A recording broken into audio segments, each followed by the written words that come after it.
So you're sitting at 25, move up 2 spots. Why the trade up? Do you feel like you had to do that, and why Fort Kaiir? Yeah,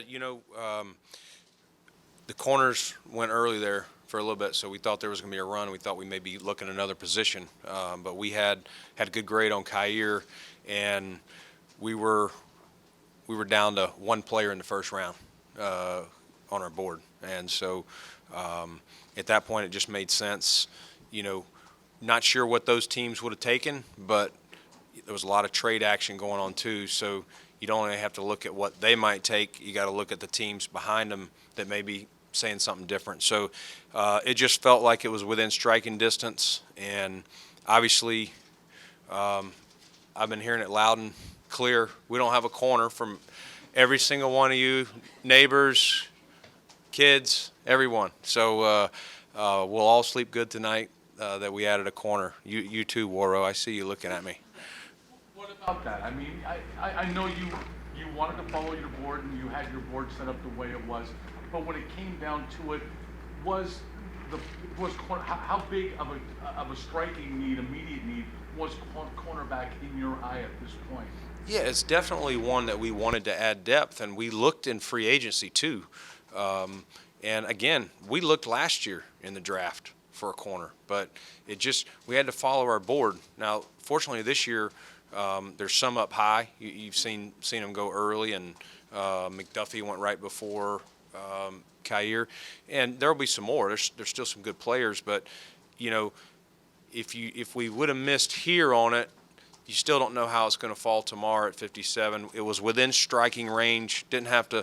I mean, we still need to draft well, and I just felt like, you'd love to just sit there and not do it, but he was sitting out there, and we really feel like he's going to be a great fit in our defense. He's got some versatility in the sense that he can play off, he can play press, gives us a little size, a little length. He's got speed to, if we're in press man, anything like that. So I think it'll give Leslie more options at what he can do with him. I just read it clear, Brandon. You said that he was the last player left on your board with a first-round grade? Yes. Okay, thank you. And I'm sorry. I know you talked about his versatility a little bit. What about inside, outside, things like that being versatile? Yeah, he's more of an outside guy. Not versatile from press, off, stuff like that, but not. We don't see him as. He's a boundary corner. Yeah. Joe Shane down in New York told their reporters that there was a team interested in cornerback that they thought they had parameters worked out with, and then that team backed out. Might that team have been Buffalo Bills? That there was what now? He had parameters worked out for a trade for number 7. Oh. And the team that backed out was a team that was probably. Oh, us going to 7? No. Never. 0. See, you thought you were going to catch me because you asked me, was I all in for the Super Bowl? No. Yeah, no, it was a good question. You're trying to prove your question correct. No, 0. No, we didn't talk to a team above 20, like above there. We didn't even call or anything like that. Brandon, I know you said that a lot of people have told you about needing a cornerback and whatnot. Yeah. Have the last couple weeks maybe made this feel internally like you did need one more with the wide receivers traded to the division and then the first couple guys drafted in the division? Does it feel like this is a position you need to be strong in? Yeah, we want to be strong there. We really did, Matt. And like I said, we looked at some guys in free agency that they got out of our price range to what we could fit. And, we did know going into this draft, though, that we thought there was some guys that fit us, but like anything, you start seeing a run on them. And, again, the early guys went, and then McDuffie goes, and it's like, all right, is there about to be, let's go now. Someone else, I was worried more about someone else trading in front of us, knowing that a lot of people had us pegged for potentially, as a corner. Would you move back? Had you not made this trade and say, Kaiir, What's go? going? Potentially.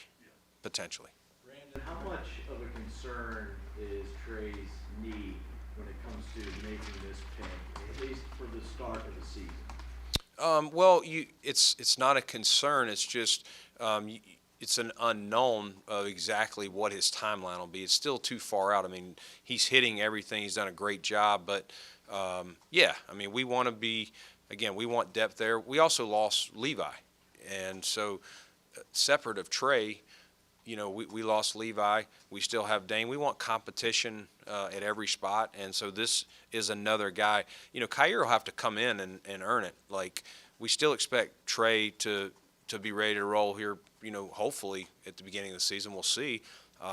Dane's not going to – he hasn't missed a challenge yet. So drafting Kaiir doesn't mean he's going to be a starter for the Buffalo Bills, but it adds another guy, adds some size and length outside, as I said earlier. And, you know, he'll have to come in here as a rookie. And, you know, we're not the team that just throws rookies out there. We make them earn it. And so – you know, I don't see Dane. I'm a big Dane Jackson fan. I don't see him just relenting, you know, his chance to start just because we drafted someone in the first. What were your thoughts on the receivers run there, and including the trades that happened there? What were my thoughts as far as? On how that played, and maybe, you know, because that was, you were mentioning how you were trying to read the tea leaves earlier, get prepared, and some things happened, and that was obviously a big thing where all at once, Yeah. You had a run of receivers plus trades. Yeah, I mean, I think you see where the game is going, and look at receivers being traded for, you know, and being rewarded with big deals. Obviously, a run on receivers. Some corners went, 3 and 4 to start out. So, you know, we were hoping more quarterbacks would go. You know, finally one went, but it was definitely getting close. You know, it was. We were crossing our fingers that we were going to be able to get a guy in the first round and with a first round grade, and fortunately it worked out. Was there a curveball at any point, or you know, I know you try to mop these things out and come up with every possible scenario. Yeah. But was there a moment where you're like, okay, that changes things? Nothing really changed things, but we kind of said, you know, you see some of these moves, players being traded, you know, Tennessee with Philly and things like that. Nobody's going to mock that. You know, you don't know what's going on. So, again, we felt like, you know, maybe 2 quarterbacks would go and only 1 went. So that, again, our board was getting bare from a first round. Now, we had guys closely graded. So it's not that I would have been like, oh, man, I didn't get a guy in the first round grade or whatever. We had guys close. So we would have looked, if he had gotten taken, we would have looked potentially at what our options are to trade back. But there were some other players there we would have been comfortable with too. To what degree had you maybe like targeted him or thought he might be a guy? How much was he in your mix? I realize you'd given him a first round grade, but it was getting close there. Yeah. So to what degree do you feel like you maybe got a guy you wanted? Yeah, well, it fills a need too. There were guys that we had first round grades on that you wouldn't say is the top of our needs list. You know, if you're ranking, you know, I would say corner was at the higher end. You guys would probably say the top end at the higher end of that. So that's usually when you're going to see, if I'm going to get aggressive, it's usually when there's a value there and it fills a need. If it wasn't a more of a stronger need for us, I probably would have just waited and see what happens and just take the best player on the board. But it just, again, I told you last year we thought a couple times corner may be available, but when we got on the clock, you know, those players were gone that fit that value. When you see Kansas City move up to 21 and then draft Trent McDuffie there, did that kind of maybe give you a little bit more of a sense of urgency to get up to move 2 spots, or were you always thinking like once it got down to, you know, in the 20s, all right, I think we're going to start thinking about moving up? Well, we were definitely talking to teams in that area, but we were also following the board. And again, it got down to, you know, 1 player that we had there, and we finally found a team that it made sense for them to take what we were offering. Brandon, what specifically do you see in Kaiir Elam, and just what struck you about what makes this guy a good player on the field and off the field as you've met?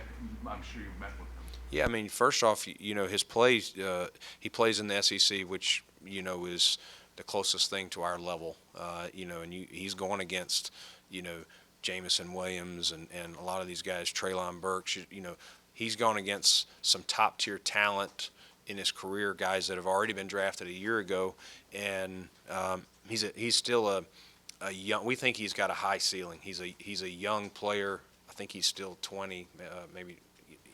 He's so. We just feel like he's got a lot of things that he does well. He's a bigger, longer guy. As I said earlier, he's got speed to carry the vertical. Some guys, that are running high 4.5s struggle. They're good in the shorter area, but they struggle the more the receivers get downfield. We think he can do that. Press, as I mentioned, his tackling at times was a little bit shaky. We talked to him about it, and part of it, he felt was the way they were asking him to do. So he'll have to. There's some things technique-wise we're going to have him, work on and clean up. But he's a great young man. I think he'll fit our DNA, fit our culture. He is one of the guys that we brought in for our 30 visit here, and he was impressive when he was here, and that really kind of sealed the fate of this guy would fit us if it works out. How much of a read, Brandon, do you have on maybe how ready, if you need him for whatever reason, whether it's Trey and is delayed a little bit? I know it's tough to put this on any young player, but what kind of a sense do you have of how ready he would be to make this jump early on if you need him? And do kids from the bigger programs and the higher profile programs, particularly at corner, tend to fit that bill maybe a little bit more? Yeah, I think, he's faced guys, already that are playing in the NFL. And then again, some that were drafted in front of him tonight. So it's not going to be a new thing when he sees versus playing at a smaller school. It's a little more of a projection when they're playing at a smaller school. I mean, Spencer Brown playing tackle for us from Northern Iowa is a little more of a projection. He's not facing, Von Millers and players like that. We've seen Elam face receivers that are playing in the NFL and that, again, already have been drafted, and some will be drafted tomorrow. So I think it's an easier transition, but again, he'll have to come in here, learn our defense, earn everything. Again, that's very important to us, but we believe he has the skill set. We believe he has the makeup, the DNA that he's going to do everything he can to be ready if his number's called. You said that during his top 30 visit, you were impressed. You were always impressive. What exactly about him? What impressed when he came in? He asked some questions. So basically, one of the things that we do is we have someone that kind of takes him around. They meet everybody. They see the facilities. He had actually met Tre'Davious when they were going through the training room and talked to him. And so when he's up at the table, it's me and Sean. We were up at lunch, having lunch with him, maybe a couple other people around. I can't remember each one, but at the end, one of the things that stood out to me was I asked him, I said, do you have any, we're drilling you with questions, do you have any questions for us about the Bills, the NFL, anything like that? And he said, what does Trey White do? What has he done to be so good? Like, what do you guys see? And just, and then what do you see in my game that you like, and what do you think I need to get better at? Just some really good questions. A guy that's serious and focused and driven to be really good at his craft is what I took from it. You haven't drafted a corner since Tre'Davious White in 2017. Now, picking one now, Kaiir Elam, does that reset your draft process pattern? And what are the chances you take another corner in this weekend? If he's the best player, I'll take him. I really will. Wouldn't hesitate. Again, like last year, Mookie, I did not intend to draft back-to-back DNs and back-to-back offensive tackles. So, yeah, I mean, if there's a really good corner in the second round tomorrow, we'd take him.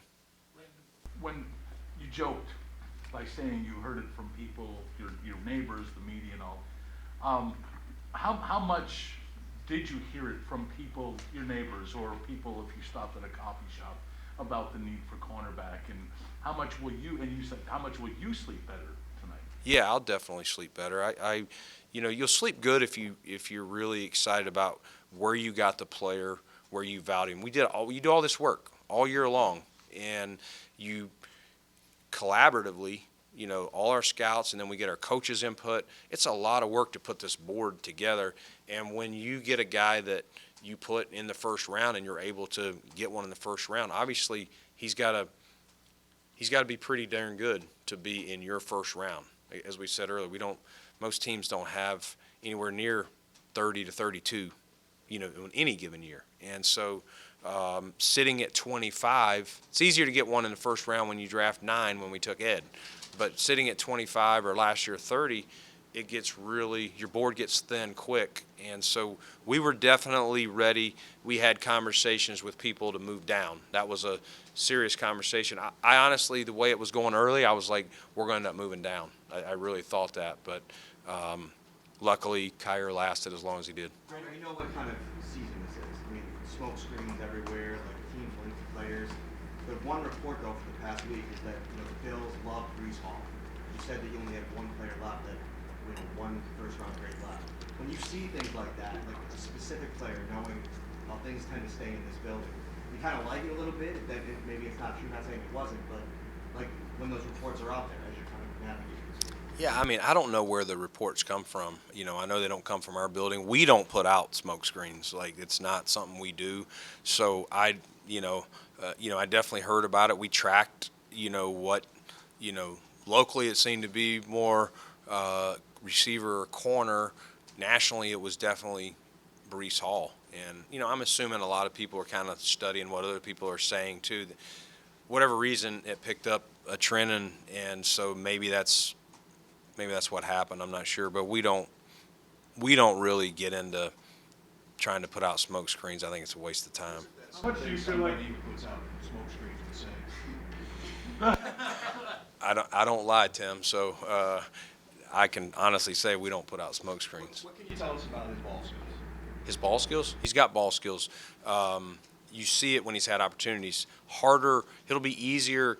It's going to be easier for him the less he's playing press. You're playing off. You're reading your guy. You got eyes on the quarterback. If you're playing a lot of press, which he did this season at Florida, it becomes harder to get INTs. And so when he's had opportunities, he does have ball skills. Is that the difference between 2 years ago and this past season, that he was playing more off? Yep. In 2020? Yeah, he definitely played a lot more press this year than he did before, and I see why. I mean, he played some of the best. He went against those Alabama kids and against some of these other guys that are really good players. Brandon, you've been down this road before giving up a 4th-round pick. We know you previously gave up a 4th-round pick for. How does giving up pick 130 reshape your draft board going forward? Yeah, I mean, we'll see. I mean, I wish I still had pick 130, but it made sense for me to do it and secure the player, and so tomorrow night it doesn't affect us. Saturday it'll just be a slow start for us. But I'm excited about what's going to be on the board tomorrow night. I think there'll be some good opportunities for us. What's the challenge for a rookie to come in and start on the opposite side of the game? Yeah, I mean, I think it's a challenge for any rookie to start. I don't think they're necessarily going to worry about Tre'Davious. Anybody who's a rookie coming here is going to know Tre'Davious is an all-pro. Is he going to get looked at a little more often? Well, yeah, I think that's always been the case. Whoever we've had here has always, has always done that. I think, whether it was Levi most recently, Dane, all the way back to E.J. Gaines, Trey's rookie year. I think that's naturally the case. So, and listen, quarterbacks are going to test any rookie. You know what I mean? Any position that they can, especially a corner like that. So, yeah, if he's earns a spot as a starter or he's playing a lot, he's going to get his fair share of balls to see what he's made of. How many times did you see Kaiir in person this year on your scouting trips? I did not see him I did not make a Florida game in person. We had scouts that did, but I did not. So the first time you had a conversation, I guess, would have been when? At the combine. How did he present himself? His first time he presented himself to you? Yeah, he's very much about ball, and it runs in his family, with his uncle and his dad. So it's I think it's one of those things. He's grown up around ball. He understands. Asked him some of the things. What have you learned from them? Who are your mentors? And so he comes in, even though he's young, he knows a little bit about the pro game, what to expect, and it's obviously going to be a transition no matter what from college to pro. But he seems like a very serious-minded. And I'm going to say this, personality-wise, reminded me a little bit of Trey, just being around him. Personality, I'm not trying to say he's Trey White, so don't anybody put that out there. But personality-wise, he really felt like that. I'm looking forward to getting to know him more again. He did a good job there in Indy and a really good job here on our 30 visit. That kind of sealed it for us that, as a player, we knew what he was, but culture is important to us too, and that was kind of the difference in why we put him in the first round.